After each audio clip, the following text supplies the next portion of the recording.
Poek-poek aprak-aprakan ka kebon. Hek tadi berang keneh Yuni. Nya kumaha atuh emah da hoyong nage wayah kiwari. Ieu teh meni asa ngaruy. Hoyong nyayur daun kelor. Tos we abi teh milarian ke kebon. Untung we aya di pipir. Tuh tinggal meni mararontok kieu.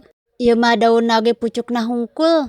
Matak amun di sayur teh enak nu kieu teh. Ngan hayo we nyayur teh daun kelor deui, daun kelor deui. Untung we abi mah teu gaduh susuk. Amun gaduh susuk teh mah meuni geus we marurudul. Paribasa kade anu masang susuk entonga emam daun kelor. Susuk naon nya ari abi da unggal poe ge nguyek we di kebon. Ieu paria meuni ageng entos we urang sakalian ala.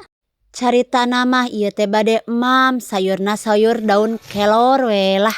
Terus lalabna aya paria urang nyambel goang we lah bangunna mah pasti bakal nikmat.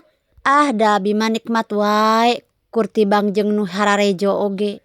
Urang ngagoreng asin, asin teri jabrik we lah bangunna mah pasti enak. Tong digoreng ketang mending kene disangrai, da enakan kene disangrai ari teri jabrik mah. Urang petikan heula we lah si daun kelorna ameh engke ameh babari tinggal ngaemamna. Tuh daun kelorna atos beres dipetikan. Tah ayeuna mah tinggal masak.